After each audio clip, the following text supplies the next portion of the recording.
दोस्तों, गलती यदि पिता की हो तो पिता के साथ साथ उसका दंड पुत्र को भी भोगना पड़ता है। हो सकता है कि सुनने में आपको ये बात थोड़ी अविश्वसनीय लगे, लेकिन है पूर्णतः सही। रामायण का ये प्रसंग तो आप सभी को पता ही होगा। जब महाराज दशरथ के बाणों ने श्रवण कुमार के प्राण हर लिए थे, तब श्रवण कुमार के माता पिता ने राजा दशरथ को ये श्राप दिया था कि जैसे हम पुत्र वियोग में मर रहे हैं, वैसे ही पुत्र वियोग में तुम भी मरोगे। अब देखा जाए तो दोष केवल दशरथ का था, किंतु वियोग दशरथ सहित श्री राम को सहना पड़ा। उन्हें 14 वर्षों तक वन वन भटकना पड़ा। अब आप स्वयं भी सोच सकते हैं कि जब भगवान पर भी ये ऋण लग सकता है, तो फिर आप और हम कैसे अछूते रह सकते हैं। क्या पता आज आप जिन परेशानियों से जूझ रहे हैं, हो सकता है कि उन परेशानियों की वजह ये ऋण ही हो। वैसे ये ऋण कई प्रकार के हो सकते हैं। इसी क्रम में आज हम आपको स्त्री ऋण, पुत्री या बहन के ऋण व निर्दयी ऋण के बारे में बताने जा रहे हैं। लेकिन शुरू करने से पहले यदि अभी तक आपने चैनल को सब्सक्राइब, वीडियो को लाइक व शेयर नहीं किया है तो जल्दी से कीजिए। नमस्कार और एक बार फिर स्वागत है आप सभी का आपके अपने वीडियो कलेश यूट्यूब चैनल पर।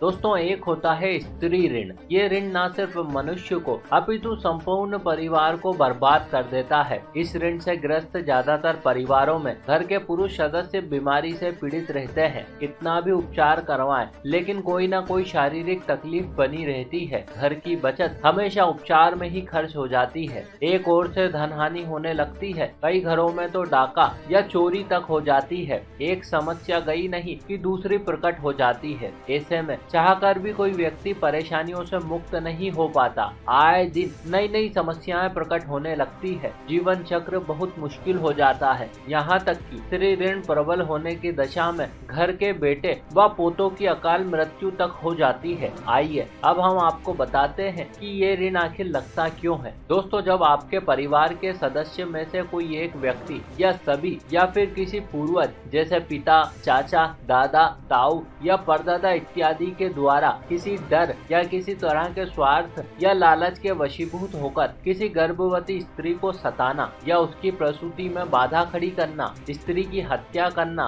विवाह उत्तर किसी पराई स्त्री से संबंध बनाना, किसी स्त्री अथवा पत्नी का मन दुखाना या उसका अपमान करना इत्यादि स्त्री या पत्नी से संबंधित कुछ भी पाप हो सकता है। वैसे दोस्तों, करते समय तो व्यक्ति घोर से घोर कृत्य भी कर देता है। पल भर के लिए भी वो सोचता नहीं है कि इसका परिणाम क्या होगा। लेकिन वो कहते हैं ना कि कर्म कभी मनुष्यों का पीछा नहीं छोड़ते। आपके द्वारा किए गए कर्म आपकी पीढ़ियों को भोगने पड़ते हैं। अभी तो आपकी 7वीं पीढ़ी भी इससे अछूती नहीं रह सकती। इसीलिए आप ऐसा कोई भी कर्म करने से पहले 10 बार सोच लें। वैसे शुरुआत में ये ऋण इतना भयंकर नहीं होता। इसकी पहचान आप घर के पालतू पशुओं को देखकर भी कर सकते हैं। घर में ऐसे पालतू पशुओं का होना जो समूह में ना रहते हो, यानी कि अलग थलग रहने वाले जीव जंतु हो, या ये कि कई घरों में हम देखते हैं कि लोग घर में पालतू पशु पक्षी या जानवर इत्यादि पालते हैं, नियमित रूप से उनकी सेवा भी करते हैं, उन्हें दुलारते भी हैं, किंतु घर के कुछ अन्य सदस्य इन बेजुबान जानवरों को घृणा की दृष्टि से देखते हैं, पीठ पीछे उनके साथ दुर्व्यवहार करते हैं या मन ही मन उन्हें पशु या ढोर समझते हैं। जबकि शाश्वत सत्य तो यह है कि सभी के अंदर परब्रह्म का वास है। वो इस सृष्टि के कण कण में वास करते हैं और किसी को अपने से कम आंकना, छोटा समझना या उसकी निंदा करना ईश्वर के अस्तित्व पर प्रश्न चिन्ह लगाने जैसा है।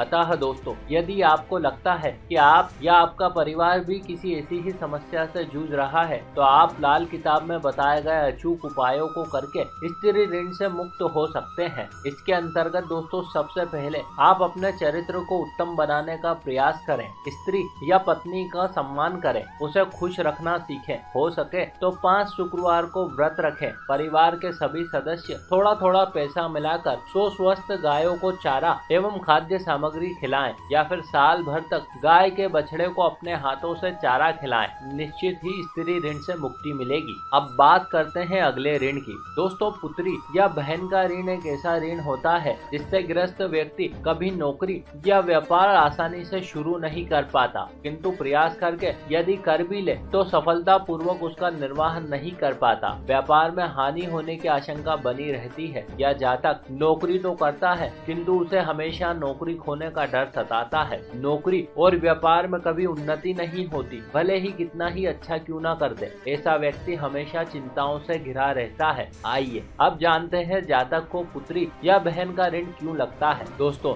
जब आप स्वयं या आपके परिवार का कोई अन्य सदस्य या किसी पूर्वज द्वारा बहन या इन्हीं के समान किसी अविवाहिता कन्या को छला गया हो, उसे प्रताड़ित किया गया हो, उसके साथ विश्वासघात किया गया हो, उसे घर से निकाला गया हो या फिर उसकी हत्या की गई हो, तो ऐसा व्यक्ति कई पीढ़ियों तक इस ऋण से ग्रस्त रहता है। आइए अब जानते हैं इस ऋण से मुक्ति का उपाय। दोस्तों, इस ऋण से मुक्ति पाने हेतु जातक को जितना हो सके बहन या बेटी को खुश रखने का प्रयास करना चाहिए। यदि बहन या बेटी ना हो तो किसी को बनाएं और उसे सम्मानित करें और पूरी निष्ठा के साथ इस रिश्ते को निभाएं। साथ ही घर के सभी परिजन पैसा मिलाकर पीले रंग की कोड़ियां ले, फिर इन कोड़ियों को जला दे। उसके बाद इसकी राख को उसी दिन नदी में विसर्जित कर दे। स्थिति में सुधार होगा। अब बात करते हैं अगले ऋण की। दोस्तों, एक होता है निर्दयी ऋण। इस ऋण से ग्रस्त व्यक्ति या परिवार पर विपत्तियों का पहाड़ टूट पड़ता है। घर ढह जाना,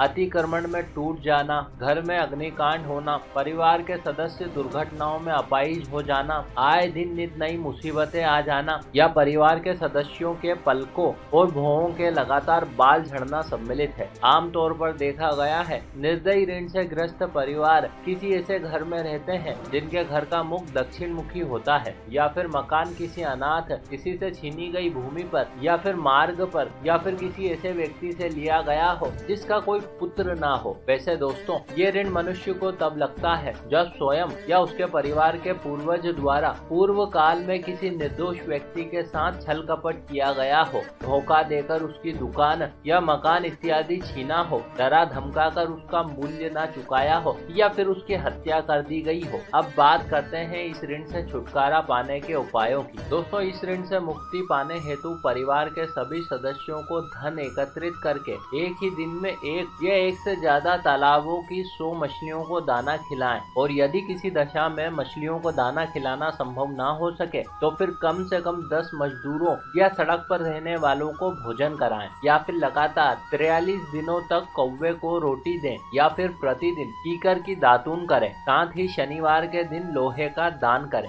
निश्चित ही ऋण से छुटकारा मिलेगा। तो दोस्तों, ये थे वे 3 ऋण जिनका उपाय करके आप इनसे छुटकारा पा सकते हैं। इसी के साथ हमारी ये जानकारी भी यहीं समाप्त हुई। आशा करते हैं आपको हमारा प्रस्तुतिकरण व प्रयास जरूर अच्छा लगा होगा। आपने हमें इतने प्रेम से सुना, इस सब के लिए आपका बहुत बहुत आभार। हम जल्द ही मिलेंगे आपसे अगले वीडियो में। तब तक के लिए नमस्कार।